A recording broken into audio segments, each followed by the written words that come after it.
Comienza el mes de mayo, en el que muchas de sus fechas convocan nuestra presencia o nuestra memoria.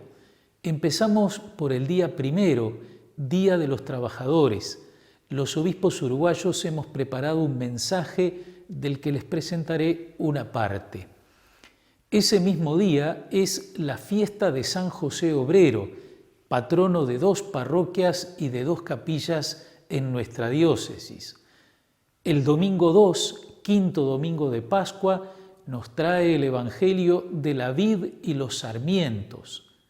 Lunes 3, San Felipe y Santiago. Miércoles 5, recordamos la instalación en 1813 del primer gobierno patrio en Canelones. El jueves 6, evocamos al venerable Jacinto Vera, primer obispo del Uruguay, fallecido en 1881 en Pan de Azúcar, en plena misión. Vayamos primero al Evangelio. El que permanece en mí y yo en él, da mucho fruto. Estas palabras de Jesús sintetizan el mensaje que escuchamos este domingo. Lo primero es la invitación a permanecer en Jesús. 8 veces Jesús repite ese verbo, permanecer. Permanecer en Jesús es estar unido a Él. Esa unión no es algo individual entre Él y yo, sino que me une además a todos mis hermanos y hermanas en la Iglesia.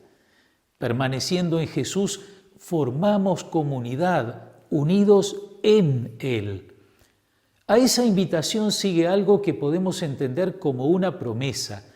Jesús nos dice, permanezcan en mí y agrega, como yo permanezco en ustedes. Pero ¿qué es lo que está primero? Jesús no dice, permanezcan en mí y entonces yo permaneceré en ustedes. No, Jesús dice, permanezcan en mí como yo permanezco en ustedes. El mismo Evangelio de Juan nos dice, el Verbo se hizo carne y habitó entre nosotros. Esto significa que el Hijo de Dios se hizo uno de nosotros, se instaló aquí, se hizo vecino nuestro. Su muerte y resurrección no lo alejaron, al contrario, está con nosotros y si lo dejamos entrar en nuestra vida, permanece en nosotros, vivimos en comunión con Él. Finalmente dice Jesús, el que permanece en mí y yo en Él da mucho fruto. La unión con Jesús no puede quedarse en un sentimentalismo. La unión con Él lleva a la acción, a las obras.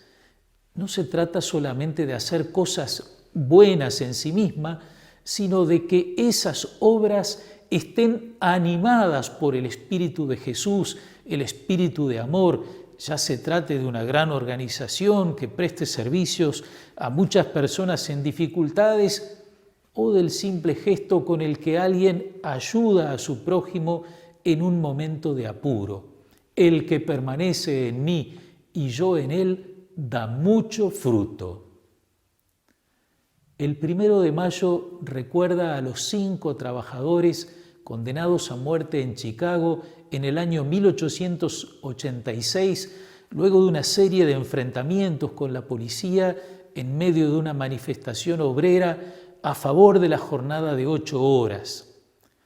La conmemoración se fue extendiendo por el mundo y se convirtió en el Día de los Trabajadores, que en el movimiento sindical suele definirse como un día de reflexión y lucha. En la Iglesia siempre se tuvo presente la figura de San José como obrero, el carpintero de Nazaret, proponiéndolo como un modelo de espiritualidad para el mundo del trabajo. Fue el Papa Pío XII quien en 1955 estableció el 1 de mayo como fiesta de San José Obrero. Como suele hacerse en esa fecha, y con más razón, en este año dedicado a San José, los obispos del Uruguay hacemos llegar a los trabajadores y trabajadoras y a nuestra sociedad toda un mensaje. De él extraigo aquí unas palabras que tomamos del Papa Francisco. La persona que trabaja, cualquiera que sea su tarea, colabora con Dios mismo. Se convierte un poco en creador del mundo que nos rodea.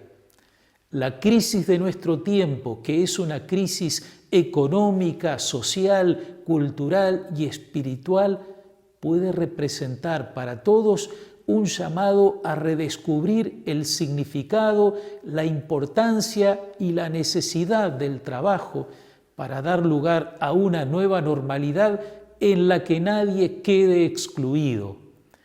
La obra de San José nos recuerda que el mismo Dios hecho hombre no desdeñó el trabajo. La pérdida de trabajo que afecta a tantos hermanos y hermanas y que ha aumentado en los últimos tiempos debido a la pandemia, debe ser un llamado a revisar nuestras prioridades. Imploremos a San José Obrero para que encontremos caminos que nos lleven a decir: ningún joven, ninguna persona, ninguna familia sin trabajo. 2 parroquias de nuestra diócesis están dedicadas a este santo, la de Montes y la de Paso Carrasco. Allí estaré, Dios mediante, en Montes el primero y el domingo 2 en el Paso. En las 2 habrá misa con aforo limitado y las precauciones que nos pide este tiempo de pandemia.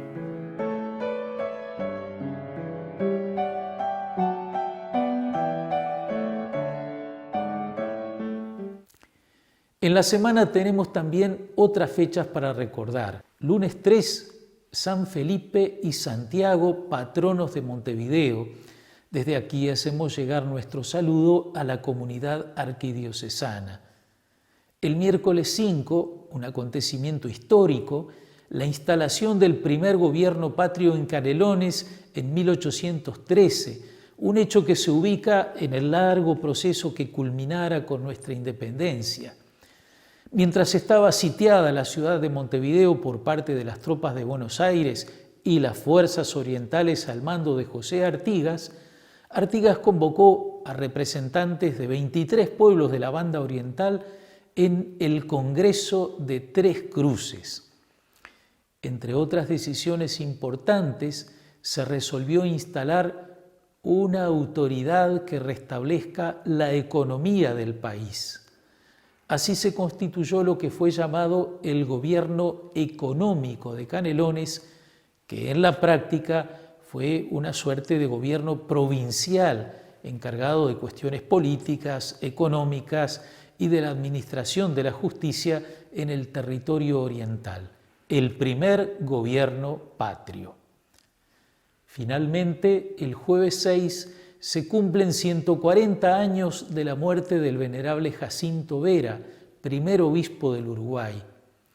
En 1981, en el centenario de su muerte, Monseñor Nuti recordaba sus vínculos con nuestra diócesis. El vicario apostólico del Uruguay, que en aquel entonces era Dámaso Antonio Larrañaga, lo envió a la parroquia Nuestra Señora de Guadalupe, donde termina sus estudios de teología y derecho que por cierre del seminario de Buenos Aires había tenido que interrumpir. Jacinto Vera se desempeña en la parroquia de Canelones desde 1842 hasta 1859. En 1852 fue nombrado cura párroco por el vicario Lorenzo Fernández ante la renuncia del cura párroco que lo era José Vicente Agüero, el cual regresa a Córdoba.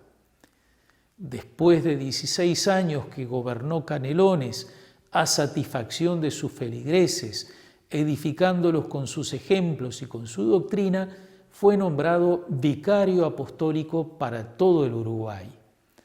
Canelones tuvo la dicha de tenerlo en su infancia en Toledo, donde tomara su primera comunión, de tenerlo por 16 años como sacerdote al frente de la hoy catedral, de tener un pueblo, San Jacinto, que lleva este nombre por haber hecho su hermana carnal esta donación de los terrenos para que en honor de su hermano se levantara un pueblo.